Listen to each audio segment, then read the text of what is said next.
मुझे नहीं पता है कि आप ये वीडियो कहाँ से देख रहे हो, लेकिन अगर आपने इस वीडियो पर क्लिक किया है तो आप एक स्टूडेंट ही हो और आप इस वीडियो पर इसलिए आए हो क्योंकि आप ये जानना चाहते हो कि आखिर कैसे सिर्फ 1 महीने में अच्छे से पढ़कर आप बाकी लोगों से आगे निकल सकते हो। तो इस वीडियो में मैं आपको 4 ऐसे तरीके बताऊंगा कि जिनको यूज करके मैंने अपनी 10th की बोर्ड एग्जाम में 80% स्कोर किया था। और ये 4 टिप्स इतनी पावरफुल हैं कि अगर आपने इनको 15 दिन भी फॉलो कर लिया तो आपको खुद की स्टडी में 2 गुना इंप्रूवमेंट दिखाई देगा। तो बिना टाइम वेस्ट किए समझते हैं इन 4 टिप्स को।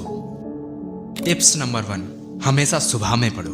आपने अपने टीचर और पेरेंट्स से कई बार ये सुना होगा कि हमें सुबह जल्दी उठकर पढ़ना चाहिए, लेकिन कभी आपने ये जानने की कोशिश की है कि आखिर हमारे पेरेंट्स और टीचर सुबह जल्दी उठकर पढ़ने पर ही ज़्यादा जोर क्यों देते हैं? तो देखो, सुबह में पढ़ना इसलिए अच्छा होता है क्योंकि सुबह का समय एनर्जी से भरा होता है और सुबह के समय हमारा ब्रेन और बॉडी दोनों पूरी तरह से एक्टिवेट होते हैं। इस समय हम जो भी पढ़ते हैं उसको याद रखने के चांस 99% तक बढ़ जाते हैं। और आज आप जिन भी सक्सेसफुल लोगों को जानते हो वो सभी सुबह जल्दी उठते हैं, इसलिए आप भी सुबह जल्दी उठिए और पढ़ाई कीजिए। टिप्स नंबर 2, रटो मत, समझ कर पढ़ो।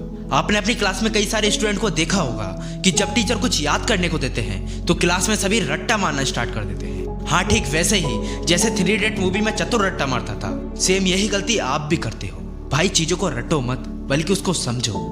अब यहाँ मेरा समझने से मतलब ये नहीं है कि आप किसी एक ही सब्जेक्ट को घंटों घंटों तक पढ़ते रहो। नहीं भाई, यहाँ पढ़ी हुई चीजों को समझने से मेरा मतलब है कि जिस भी सब्जेक्ट में आप जो भी चीज पढ़ते हो उसको रियल लाइफ से कनेक्ट करने की कोशिश करो। जब आप चीजों को अपनी रियल लाइफ से कनेक्ट करके पढ़ते हो तो आपको चीजें 99% तक याद रहती हैं। लेकिन अब सवाल आता है कि जो चीजें हमने पढ़ी हैं उसको रियल लाइफ से कनेक्ट कैसे करें। तो इसको मैं एक एग्जाम्पल से समझाता हूँ। मान लो आपने साइंस में कोई चैप्टर पढ़ा और उसमें आपको एक क्वेश्चन दे दिया गया है कि ठोस द्रव गैस की परिभाषा दीजिए। तो अब आप इसको कैसे याद रखोगे? तो आप इस चीज को बहुत आसानी से याद रख सकते हो। कैसे? तो अब आपको इन्हें रियल लाइफ की चीजों से कनेक्ट करना है। जैसे आपको ठोस की परिभाषा याद रखनी है तो इसको आप किसी पत्थर और लकड़ी के साथ कनेक्ट कर सकते हो, जिससे ये होगा कि जब भी आपसे ये क्वेश्चन पूछा जाएगा तो आपके माइंड में तुरंत पत्थर और लकड़ी की इमेज बन जाएगी और इसका आंसर आप आसानी से दे पाओगे। और हाँ, अगर अभी तक रट्टा मारते आए हो तो छोड़ दो भाई, नहीं तो आपके साथ भी वही हो सकता है जो चतुर के साथ हुआ था, जिसमें वो चमत्कार को बा बना देता है। समझ गए ना?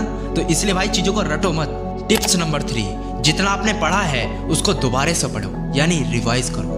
आपने ये लाइन तो सुनी ही होगी कि करत करत अभ्यास थे जड़मती होत सुजान, रस्सी आवत जाते सिल पर परत निशान। जिस तरह एक जिम में जाने वाला बॉडी बिल्डर जितनी कंसिस्टेंसी के साथ अपनी हेल्थ पर फोकस करता है और जितनी ज्यादा एक्सरसाइज करता है तो उसकी बॉडी उतनी ही स्ट्रांग बनती है। ठीक इसी तरह आप जितना ज्यादा पढ़ोगे और उस पढ़ी हुई चीजों को जितना ज्यादा रिवाइज करोगे तो आपको वो चीजें उतनी ही लंबे समय तक याद रहेंगी। इसलिए रिवाइज मस्ट है। अभी तक आपको मैंने 3 टिप्स बता दी है, लेकिन इन 3 टिप्स का जब तक कोई फायदा नहीं होगा अगर आप इस 4 टिप को फॉलो नहीं करोगे। इसलिए टिप्स नंबर 4 है डिसिप्लिन। देखो, आपको कोई भी अगर कितनी भी चीजें क्यों ना बता दे, लेकिन उसका रिजल्ट आपको तब तक नहीं मिलेगा जब तक कि आप उसको पूरे डिसिप्लिन के साथ फॉलो नहीं करोगे।